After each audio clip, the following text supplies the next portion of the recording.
ustedes. Buenas tardes. Cuando quieran iniciamos. Um, Justo a las 3. Listo, profe, si podemos iniciar. O no sé si esperamos.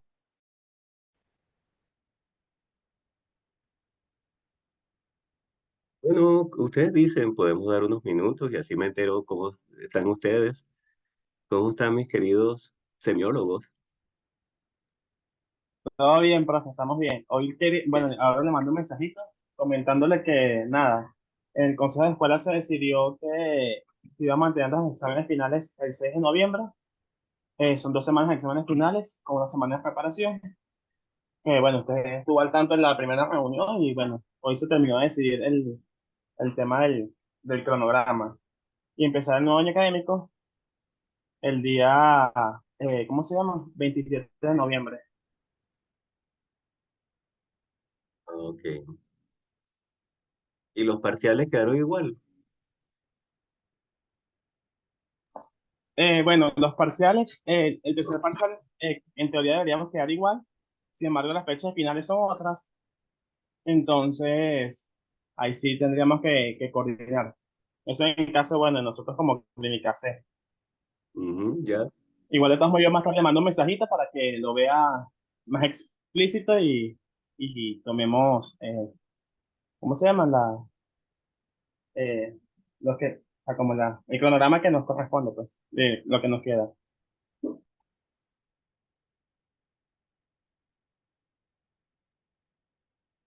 está bien.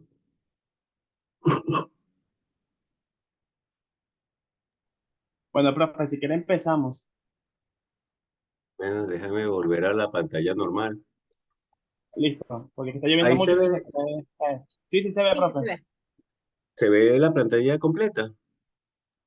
Sí, profe. La de la portada. El- Bueno, muy bien. Hoy vamos a hablar de algunos aspectos éticos en el adulto mayor que les va a servir a ustedes desde ya. Al ser estudiantes de medicina, probablemente les consulten en su familia, sus vecinos, en el medio donde se desenvuelvan, algunos de los aspectos que vamos a abordar en esta presentación.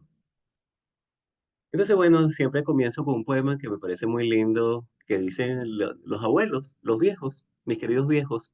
Parece que fue ayer, dicen siempre, y se agitan melancólicos.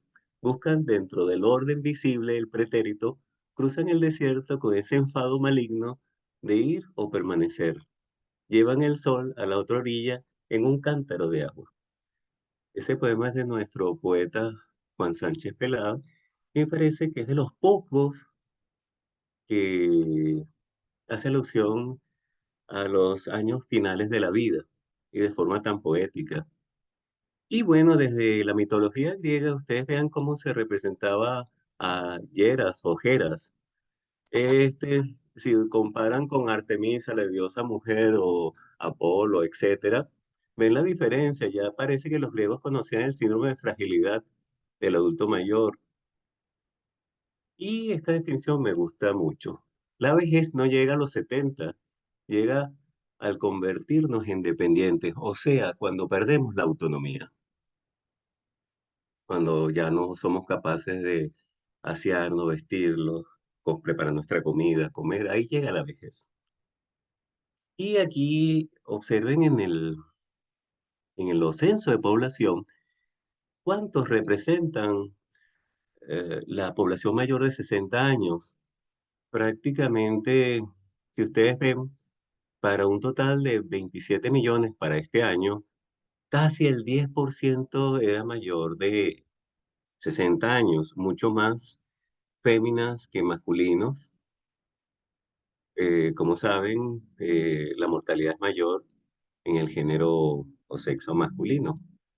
Y ahí están representados, y aquí ven en la pantalla las pirámides de población. Observen cómo, de ser una pirámide con una base ancha y un vértice estrecho, progresivamente va ensanchando el vértice de la pirámide, y las proyecciones son que en este momento estamos en el medio de los dos cilindros, observen que ya de un menos del 10% vamos a pasar a un más del 13%. Observen cómo la pirámide ya no es con una base ancha, sino más bien un cilindro.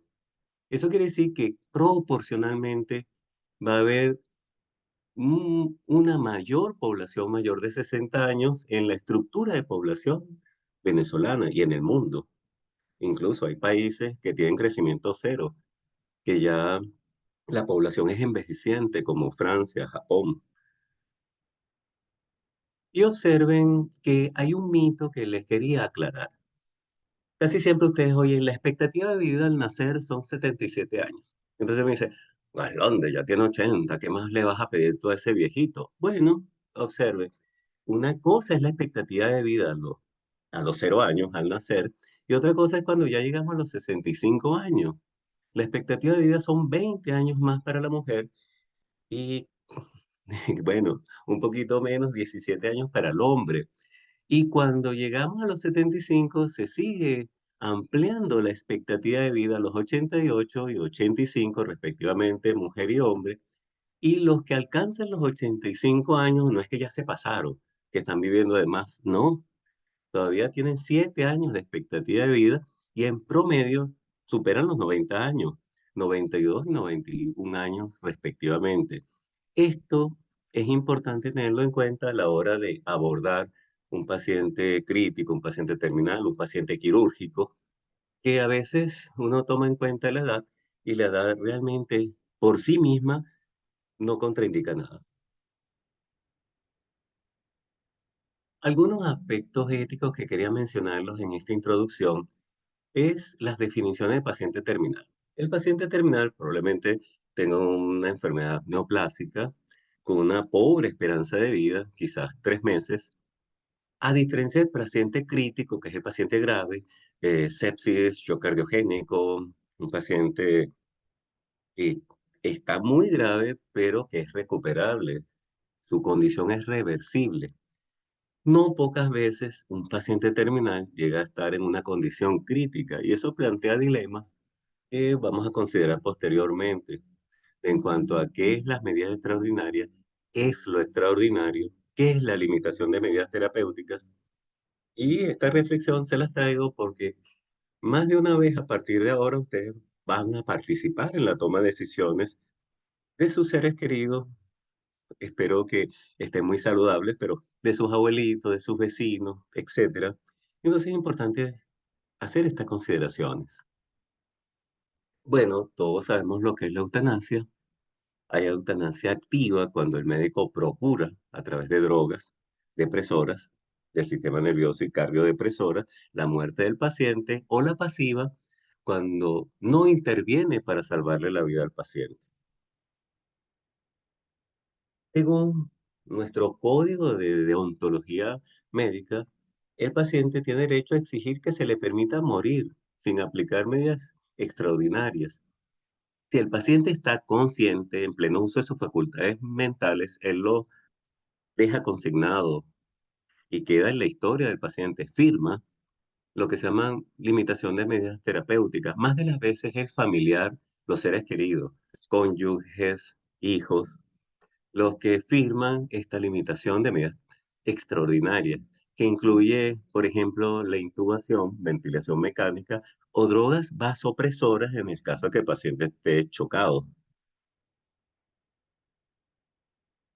Y observen que, bueno, nuestra obligación, y ustedes son mis coleguitas, es aliviar el sufrimiento. Y no podemos ejercer ninguna medida en que cese la vida de nuestros pacientes. Eso es según el Código de Deontología Médica. Pero tampoco estamos obligados a emplear medidas extraordinarias en el caso de un paciente terminal en condición crítica, pero que ya sí es recuperable. Un paciente con una enfermedad neoplásica diseminada, un paciente en muerte encefálica. Por supuesto, ahí tenemos el derecho de no aplicar estas medidas ya comentadas, ventilación mecánica y drogas vasopresoras. En otras partes del mundo hay un documento que dejan los pacientes que es el suicidio asistido. En, si me veo en la condición terminal, crítica, y ya se niega a medidas extraordinarias a las unidades de terapia intensiva o cuidado crítico, entonces el médico asiste al suicidio del paciente. Eso en otras partes del mundo. Nuestra legislación no lo incluye. Disculpen que aquí tengo una fans, una perrita por aquí, que a veces se manifiesta. Y aquí tienen, es un concepto que es importante tener en cuenta, la distanasia. Eso es mejor conocido como el ensañamiento o encarnizamiento terapéutico. Es cuando el médico, y esto ocurre, utiliza medidas extraordinarias, cirugías innecesarias para prolongar más bien la agonía del paciente cuando es una muerte irreversible.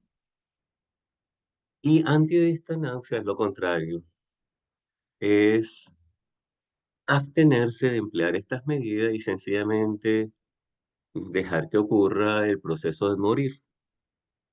Bueno, los muy creyentes dicen que Dios da y quita la vida. Esto que estoy diciendo, todo lo que les he comentado tiene connotaciones legales, filosóficas, religiosas, y cada uno de ustedes las irá reflexionando y tomará su posición. Esto es importante. ¿Quién toma la decisión de abandonar las medidas de soporte de vida en el paciente terminal y crítico? A veces solo somos los médicos y realmente deben ser, si el paciente está consciente y en pleno uso, debe ser el paciente que lo decida. Claro, que ustedes me dirán qué difícil es preguntarle a un paciente si quiere que le sigamos manteniendo en vida o no. Bueno, y lo hablo con conocimiento de causa. Mi papá, después de 11 días en terapia intensiva, terminal con 2 neoplasias e irreversiblemente ya su evolución, me pidió que lo dejara morir. Me escribió, tenía un traqueostomo, quiero morir. Y bueno, seguí su voluntad. Pero cuando son los familiares los que deciden, alguna vez yo tomo una decisión tipo democráticamente, quiénes están a favor de mantenerlo y quiénes están en contra. Pero no debe ser así tampoco. Después de haber hecho mi maestría de bioética, me di cuenta que debe procurarse el consenso. Todos los familiares, seres queridos, hablo de cónyuges e hijos, deben estar todos de acuerdo en mantener las medidas de apoyo a la vida o de suspenderlas. En ese caso, cuando hay una decisión única, es que nosotros podemos proceder o a mantenerlas o a suspenderlas. Algunas veces ustedes ven en la historia clínica no RCP. También eso debe estar en consenso con los familiares. Muchas veces los médicos tomamos decisiones pensando en lo conveniente, en lo apropiado, pero debe siempre consultarse al grupo familiar. Tengan eso en cuenta. Buscar el consenso. Y muy recientemente, Carlos Alberto Montaner puso la eutanasia en el tapete de la opinión pública. Así como, fíjense lo que escribió, vivir es un derecho, no una obligación. Él tenía un Parkinson muy avanzado eh, y otra complicación neurológica y fue a Madrid a morirse en Madrid. Ahí nos hizo reflexionar que, bueno, tenemos derecho a una vida digna y también a una muerte digna. Esto es importante, ojalá que lo memoricemos. Los derechos del paciente que muchas veces no tomamos en cuenta, sobre todo en nuestras instituciones públicas, lamentablemente. Recibir la atención adecuada, un trato digno y respetuoso, siempre presentarse, siempre tratar a la persona. No es una enfermedad, es una persona con una historia, un círculo familiar, un trabajo, un lugar en la sociedad. Dar información clara, oportuna y veraz. El paciente debe decidir sobre su atención. ¿Cuántas veces ustedes, cuando yo pasaba revista por la sala, le preguntaba a los pacientes qué tenían, qué le iban a hacer, qué tratamiento le iban a instaurar? Y no sabían. Siempre comento que los estudiantes de semiología son los que más hablan con el paciente y le explica lo que se le va a hacer, los riesgos, los beneficios, los contras, y por supuesto el paciente tiene que consentirlo. Muchas veces damos por un hecho que si estamos actuando en pro de su salud, el paciente lo va a aceptar, pero tenemos que hablar con el paciente. Tener su consentimiento para algunas, por ejemplo, para la cirugía es imprescindible que el paciente firme una hoja en que está de acuerdo en ser intervenido y conoce los riesgos. También mantener la confidencialidad, aunque los médicos nos encanta hablar de nuestros casos, siempre entre médicos. Tener también una segunda opinión. A veces uno ve el prurito médico. Ay, pregunto a otro médico, no lo veo más. No, ese es el derecho del paciente. Si el paciente duda o quiere tener una segunda opinión, es libre, es su derecho. Y si vuelve a nosotros, es nuestro deber asistirlo. A veces uno ve, si te vas, no regreses. Y lo he visto incluso con residentes, que cuando el paciente se va contra opinión médico y ni se te ocurra regresar al hospital, ¿qué es eso? Por favor, ustedes no sean residentes así. Recibir atención de urgencia, tener también, esto se basa en las clínicas privadas, conocimiento del presupuesto diario, las clínicas se encargan de pasar los estados de cuenta y también ser atendido cuando esté inconforme. En algunas clínicas hay una oficina de ética y también de evaluación y a veces no nos gusta ser evaluados y oír las quejas del paciente. Bueno, aquí tienen para los que vayan a ser traumatólogos, esta es una fractura de húmero, esta es la temible fractura intertrocantera de cadera. Cuando nuestras abuelitas se caen sentadas, hay que sospecharla. Aquí tienen un cálculo vesicular enclavado. ¿Qué es esto? ¿Quién opina? No se, no se quiten el micrófono. Un aneurisma de la aorta abdominal. Perfecto, ese es el diagnóstico. Ese es el diagnóstico. Esta es una condición que vemos sobre todo en masculinos mayores de 60 años, fumadores. Y cuando tiene más de 6 centímetros de diámetro, como la que ustedes ven en pantalla, el riesgo de disección es de un 50% al año. Y de disección y por supuesto de morirse en esta complicación. Por eso tenemos que diagnosticarla, aunque no es frecuente, pero es muy grave. Y si la diagnosticamos a tiempo y se interviene el paciente, le salvamos la vida. Muy bien. Bueno, y este es el lema de nuestra consulta del adulto mayor. Amor y paciencia con los abuelitos. Ojalá siempre con una sonrisa. Eso ya es sanador. Bueno, y una reflexión de Kierkegaard. Vivimos hacia adelante, pero entendemos la vida hacia atrás. Y bueno, muchas gracias por la paciencia en esta introducción. Ahora vamos a la clase. ¿Dónde está la clase?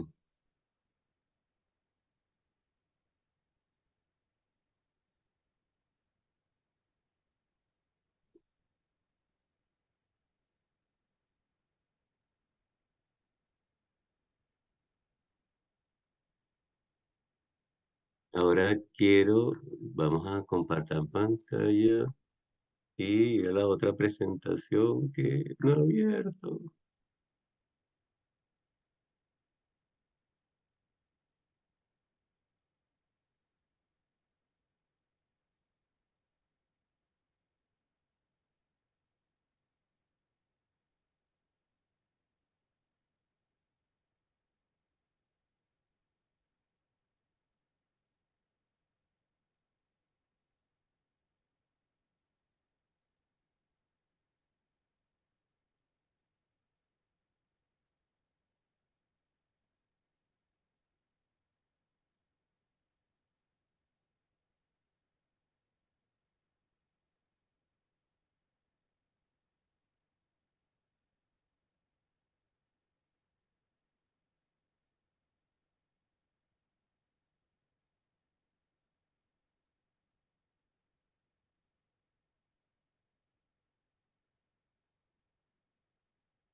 ¿Me oyen bien? Sí, profe, si lo Ok. escuchamos, la vemos. No, la clase de hoy es esta, algunas consideraciones diagnósticas y terapéuticas en el adulto mayor. Entonces, ¿de qué se enferman nuestros abuelitos?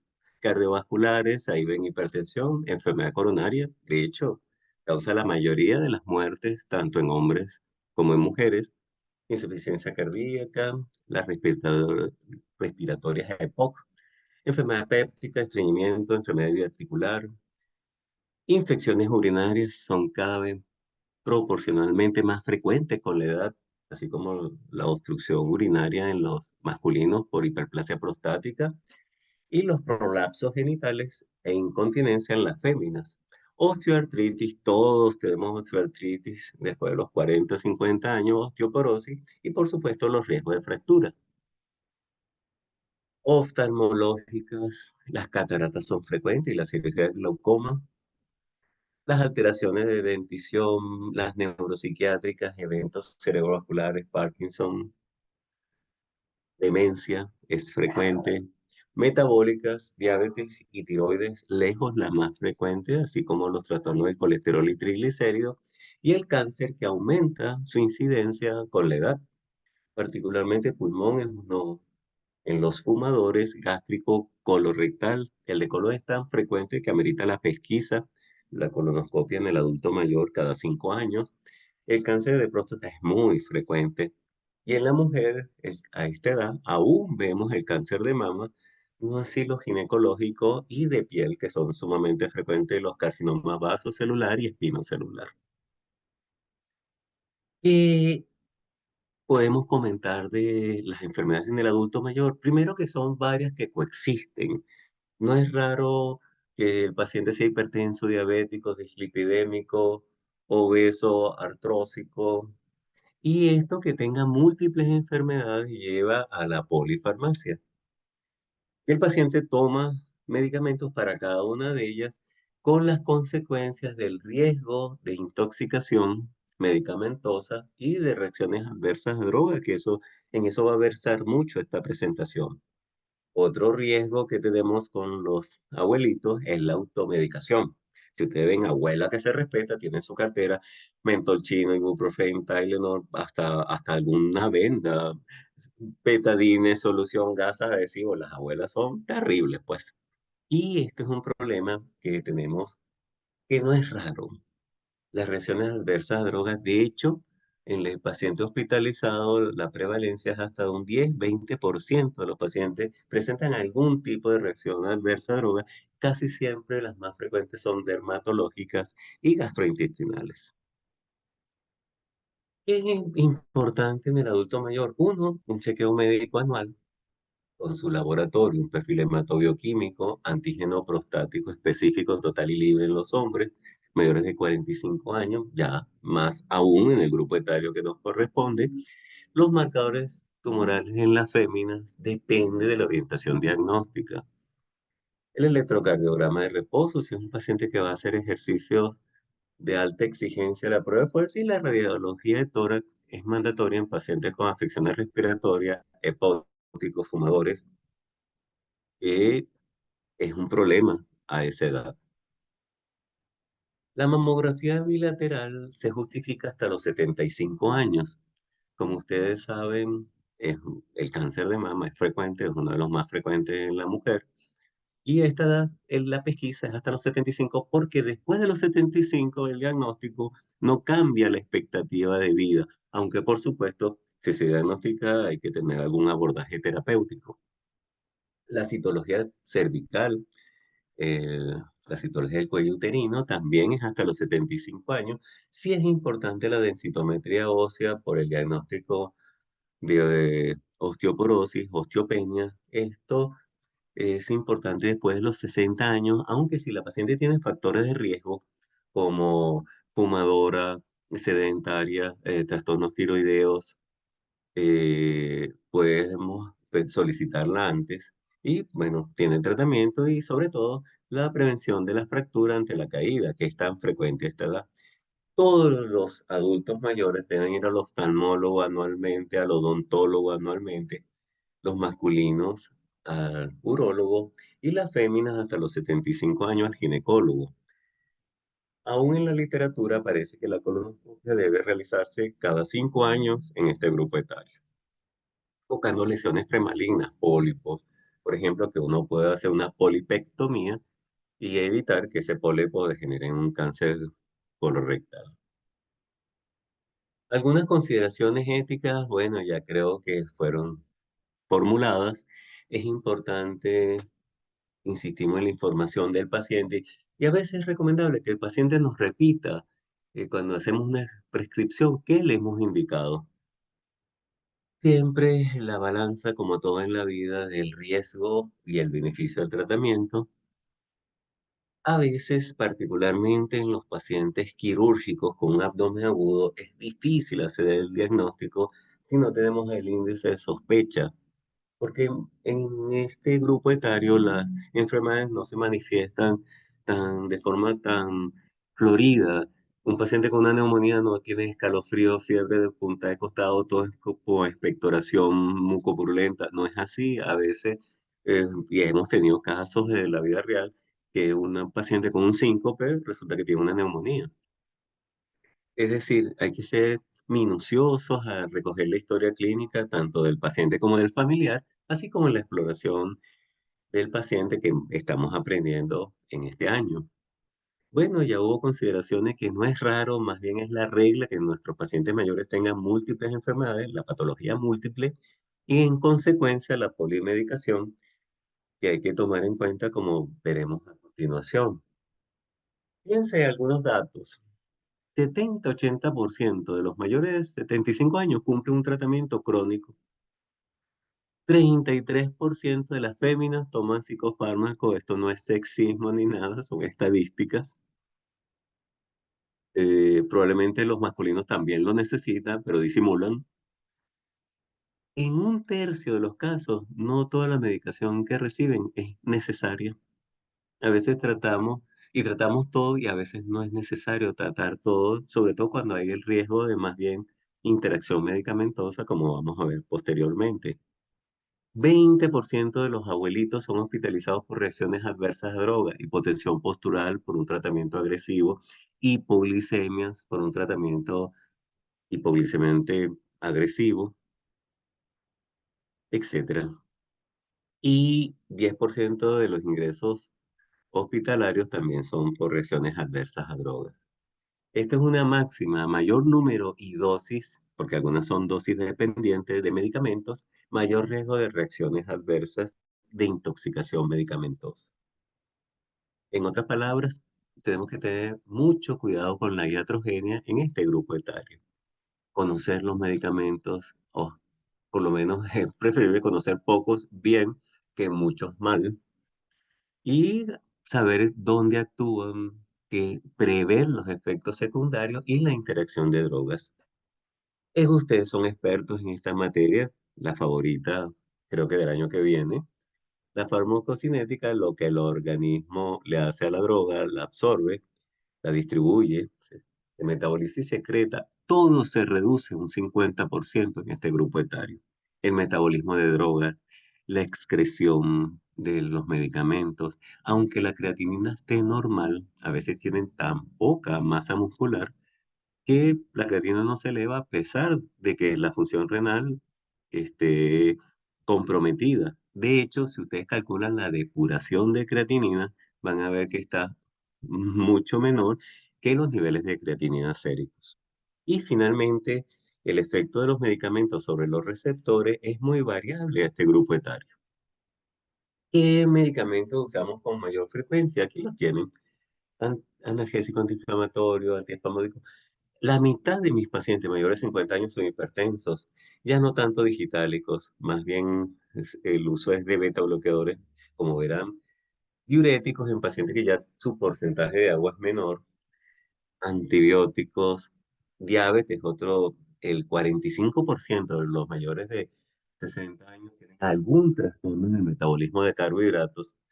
Psicofármacos, que es frecuente, es el uso de sedantes o tranquilizantes mayores en el adulto mayor. Esteroides, bueno, nutrientes y oftálmicos, esos son los más frecuentes que usamos. Y estos son los síntomas que podemos evidenciar con su efecto secundario: mareos, caídas, inamovilidad, confusión, trastornos gastrointestinales, a veces el exceso diurético, y he visto pacientes que a los que les prescriben diuréticos antes de acostarse, y, oye, hay que ser muy maluco para eso, le causan insomnio, por supuesto, efectos extrapiramidales y el Los más frecuentes son cutáneos y gastrointestinales. Fíjense, estos son los medicamentos que más indicamos y con el mayor número de efectos secundarios. Antihipertensivos, antiparkinsonianos, Parkinson es frecuente, tengan la sospecha clínica. Esteroides, ya no usamos antidepresivos tricíclicos, afortunadamente. Hipoglicemia de insulina y diuréticos. Fíjense que prácticamente uno de cada 8, de cada 7 adultos mayor va a presentar algún efecto secundario a la medicación. Y bueno, aquí no quiero saturarlos mucho. Sencillamente, cada uno de estos grupos de medicamentos tiene sus diferentes efectos secundarios que hay que reconocer. Creo que eso sería lo importante, que ustedes vean farmacología, la farmacología clínica, la que nos explica esto justamente, los efectos, por supuesto, beneficiosos de los fármacos y también sus efectos secundarios y la interacción entre ellas. Observen que muchas veces interfieren en la absorción, en las proteínas, en el metabolismo y en la excreción. Y aquí tienen las consecuencias. Otro hecho importante en este grupo es, según la condición clínica y el uso de medicamentos, qué efectos secundarios podemos esperar por el uso de fármacos de todos los días, diuréticos, betabloqueadores, psicotrópicos, etcétera. Esto es importante, que muchas veces le decimos el paciente tiene alguna demencia y resulta que es consecuencia de una enfermedad sistémica o de un traumatismo. ¿Cuántas veces hemos visto demencias por traumatismo craneoencefálico y hematomas sudurales?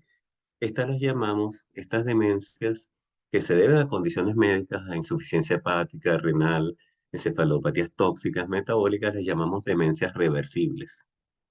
Las manifestaciones son inespecíficas.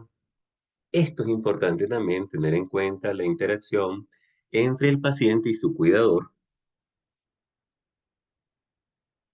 También recurrir a modalidades diferentes a la prescripción médica, a la dieta, al ejercicio, a la actividad física, a las técnicas de relajación. Por supuesto, siempre medicina individualizar. Y en los abuelitos se cumple esto de, en inglés lo llaman start low, go slow. Empezar con dosis menores, quizás el 50% de las dosis estándar, y aumentar gradualmente. Es preferible ir de escalera arriba que no lo contrario, que tenemos un paciente hipotenso y entonces tenemos que disminuir la medicación antihipertensiva, ir de escalera abajo. Bueno, esto realmente es una consideración terapéutica de, fíjense nada más arriba, los efectos adversos que tienen los tranquilizantes mayores. ¿Y por qué no cumplen nuestros abuelitos el tratamiento? Probablemente se les olvida si se lo tomaron donde ustedes lo tomaron. A veces no ven, o a veces hay presentaciones que son como difíciles, así como hay presentaciones a prueba de niños, hay presentaciones a prueba de ancianos, pues.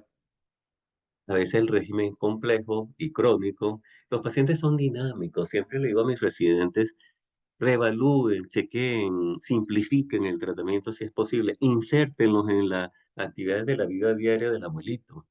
Falta de motivación, supervisión, las reacciones adversas, y este me parece muy grave.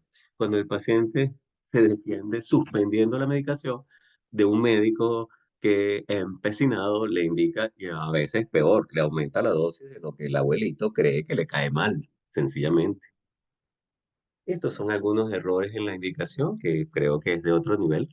Cuando hagan su posgrado en medicina interna, le daremos geriatría y gerontología, mi módulo favorito. Esto es importante en el abuelito. Recomendación: diagnosticar la enfermedad. A veces damos tratamiento sintomático, pero estamos claros que sabemos la causa y tratamos el síntoma. Conocer el estatus del paciente. No es que haya pacientes de primera o segunda, pero no es lo mismo tratar un paciente privado que un paciente hospitalario. Tenemos que ubicarnos en las posibilidades económicas del paciente, que con frecuencia es la causa de descontinuar el tratamiento. Esto es importante. Nosotros en la historia clínica le preguntamos al paciente qué medicación toma, pero pocas veces le preguntamos de la medicación pasada, cómo la ha tolerado, si ha tenido algún efecto secundario, si le ha caído bien o mal. Esto también, investigar la automedicación. Y esto es lo que me parece importante de farmacología, que usemos drogas que conozcamos su metabolismo, su penetración, si antibióticos, ¿no? Que cuáles antibióticos penetran a piel y partes blandas, a pulmón, a riñón, y revisar y simplificar el tratamiento permanentemente. Ojo, cuando un paciente tratado presenta nuevos síntomas, puede ser debido al medicamento, tener en cuenta eso. Incluso, a veces tratamos una infección con un antibiótico y el paciente sigue presentando fiebre. Hay lo que se llama fiebre por drogas. Que al que pregunte le podemos decir algunas características de esta fiebre por medicamentos. Asegurarse que el paciente entiende que nos repita el tratamiento, integrarlo a sus actividades de la vida diaria y recordar que las medidas dietéticas, higiénicas y de rehabilitación también forman parte del tratamiento del paciente. Y en lo posible evitar polimedicación. Yo siempre me río aquí, porque a veces mis récipes tienen más de 4, 5 o 6 fármacos, pero bueno, a veces es inevitable, pero en lo posible que toda medicación se justifique. Y esto lo dije en un congreso de medicina interna y no me invitaron más, no me pagaron el pasaje ni el hotel.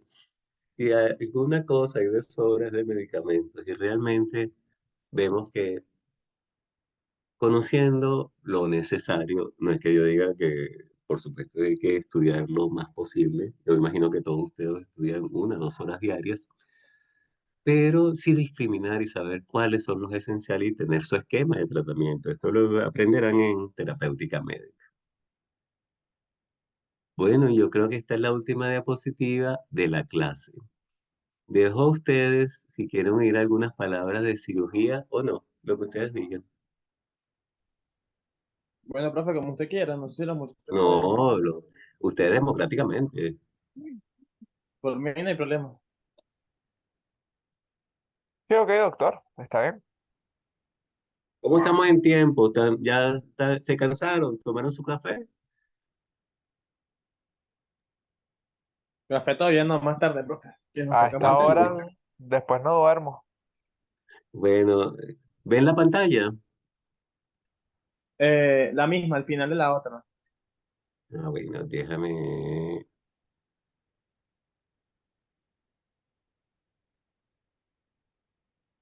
Vamos a. Bueno, ¿alguno de ustedes ya ha pensado que se inclina por la cirugía? No, profe. ¿No? No sé, no sé. Habría que ver cómo es.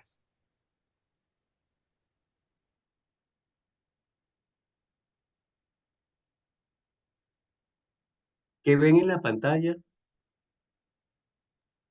El final de la presentación, sí. Ok.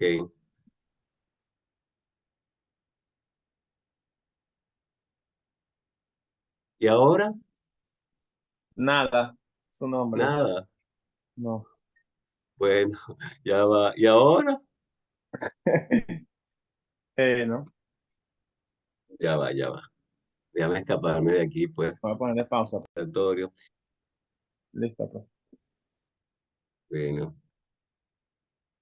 Bueno, como complemento, y como ustedes van a ser médicos cirujanos, y creo que tal vez este tema así no se ha visto en las diferentes cirugías que van a cursar, se me ocurrió traerles algunos tips.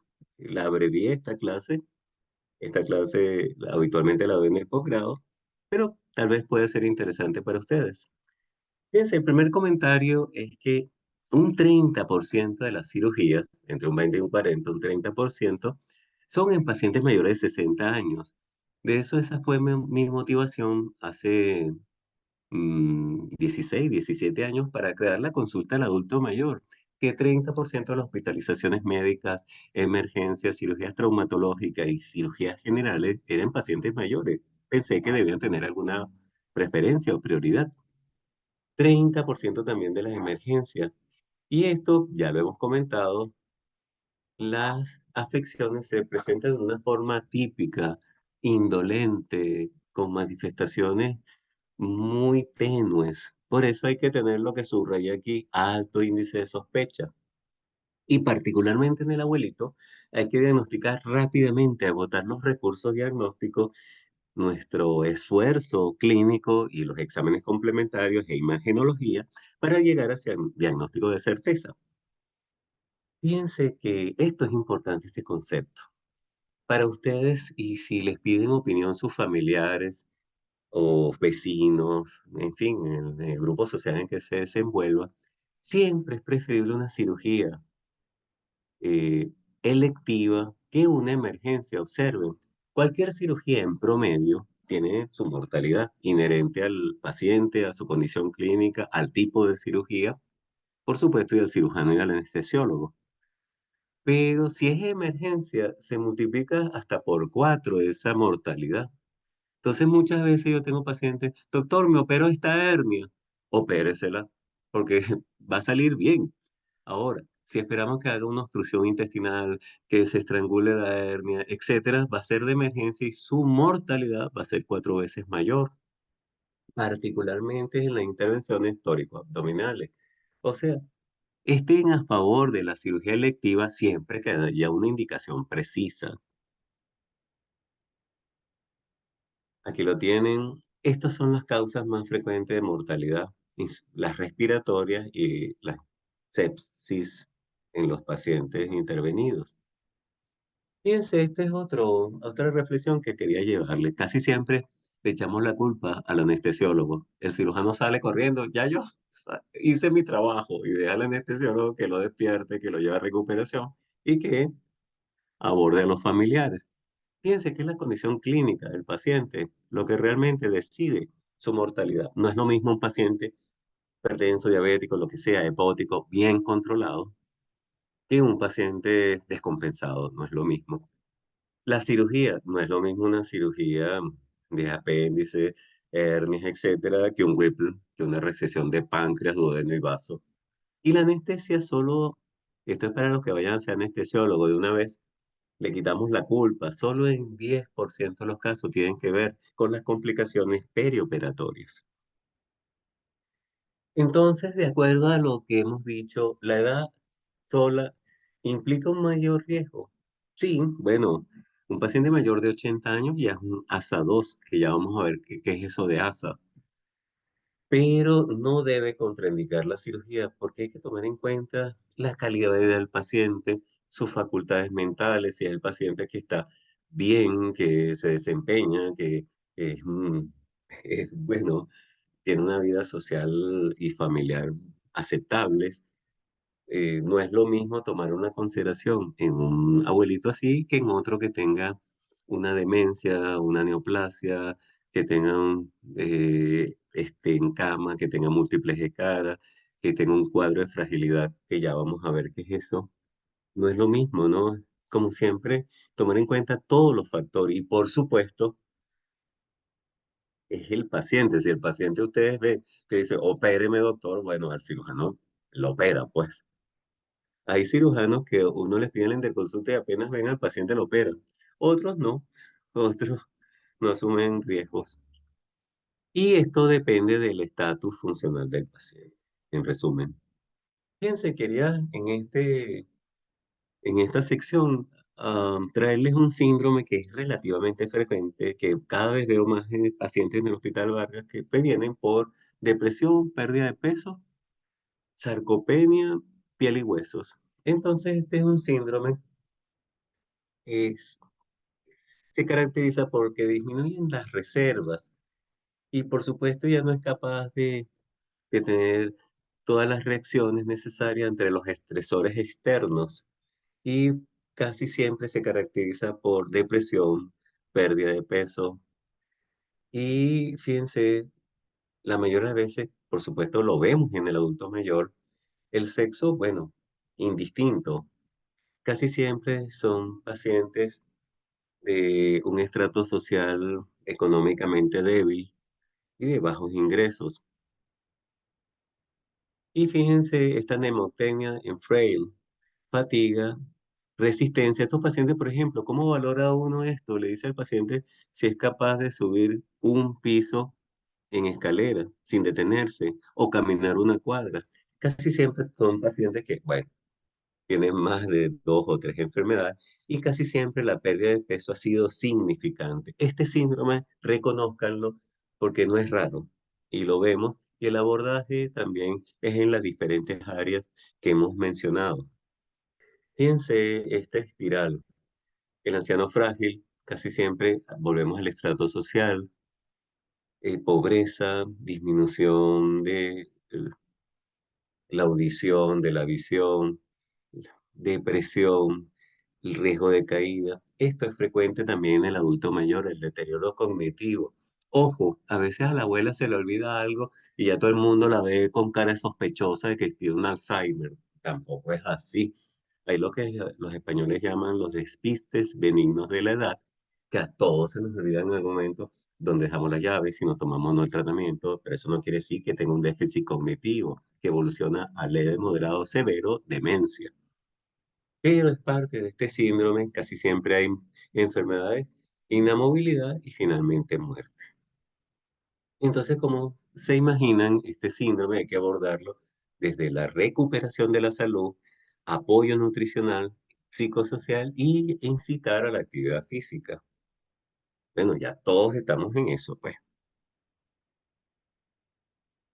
Entonces, ¿de qué se operan los adultos mayores? Esta es muy frecuente, catarata, las fracturas. Si la abuelita se cae sentada de cadera, si se cae de frente y mete las manos para apoyarse, de radio y cúbito, la famosa fractura de Coles.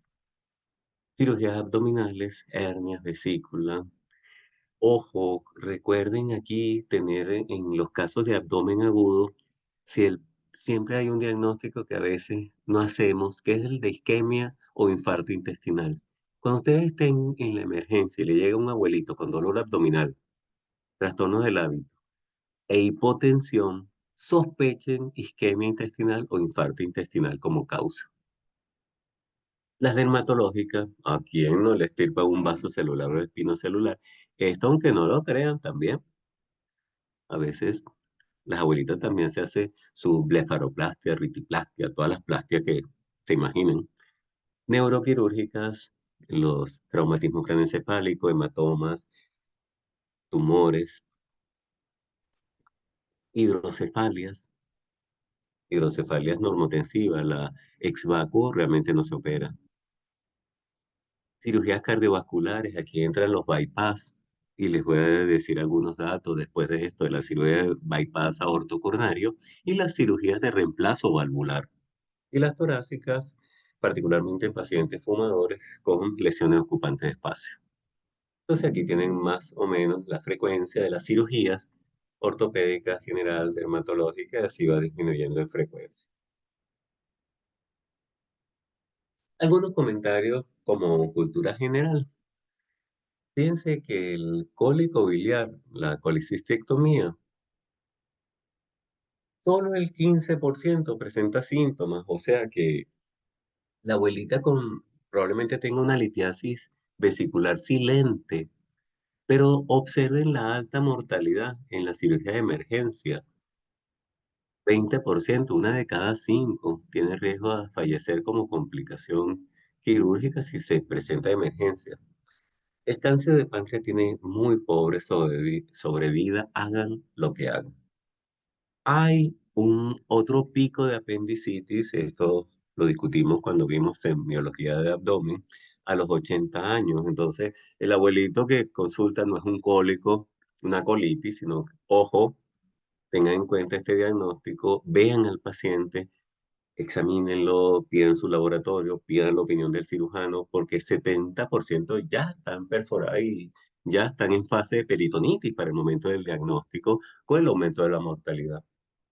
Fíjense también la enfermedad ulceropéptica, las complicaciones de las úlceras, o se perfora o sangran, y la alta mortalidad que tienen, así como el cáncer gástrico. Estos son tips. Afortunadamente, observen esto, la hemorragia digestiva inferior, causada por hemorroides, fisuras, divertículos, La mayoría de las veces son autolimitadas y ceden espontáneamente. La hemicolectomía, cuando el caso de un cáncer de colon tiene una alta mortalidad si es de emergencia. Por eso es importante la colonoscopia. Recomiéndesela a sus abuelitos cada 5 años.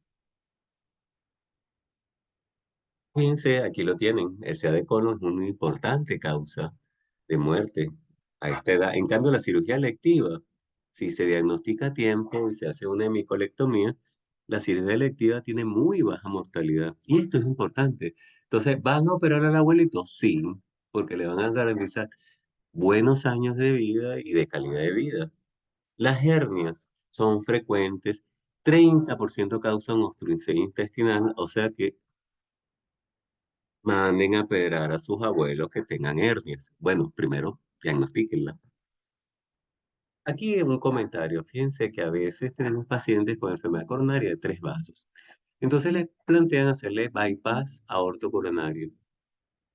Entonces, cuando la cirugía electiva, solo el 2% tiene alguna complicación mortal de esta cirugía, solo el 2%, pero la mortalidad de emergencia aumenta 10 veces. O sea, un adulto mayor con una enfermedad de 3 vasos, la indicación es cirugía de bypass aorto coronario, si es posible. En los hospitales a veces se realiza, pero le estamos garantizando años de vida y de calidad de vida. El aneurisma aórtico, que por ahí me diagnosticaron muy acertadamente, tiene una mortalidad de un 50% y la rotura es de un 40% si aumenta de 6 centímetros. En cambio, la cirugía electiva, lo malo es que hay una cirugía abierta y otras de prótesis endovasculares. Solo la prótesis endovascular cuesta $20,000, ¿no? Eso es lo malo. Pero bueno, la cirugía abierta todavía tiene su indicación. Lo importante es que se opere, pues. Bueno, de que se operan las féminas, también de las plastias, que tal les gusta el lifting facial, varices y bueno, de estos procedimientos sin comentarios. ¿Quién se atreve a hacer el diagnóstico ahí?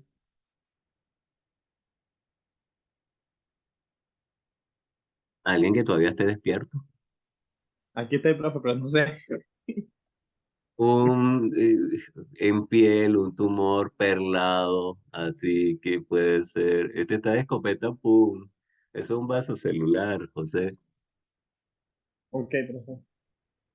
Y aquí, esto cuando hacíamos gamma tiroideo, aquí había un nódulo frío. Los nódulos hipocaptantes, 15% eran malignos y ya llevaban a cirugía al paciente, con biopsia peroperatoria, que se hace al mismo tiempo de la intervención y se decide la conducta. Entonces, a estos pacientes hay que hacerle una historia clínica que incluye también electrocardiograma, radiología de tórax y ecocardiograma. Y esta es la famosa clasificación de ASA, del American Anesthesiology, American Society de pacientes, que es la más sencillita que usamos los internistas. A los cardiólogos les gusta más la de Goldman. Eso se lo traje nada más para ilustración. Bueno, y les agradezco mucho su atención. Si tienen preguntas a la orden de ustedes. Y sencillamente quise darles un bosquejo de la parte médica y quirúrgica del adulto mayor. Gracias por su atención. Muchas gracias, doctor. Gracias, profe. Bueno, a ustedes por estar allí. Nada, entonces bueno, ya teníamos unas horas.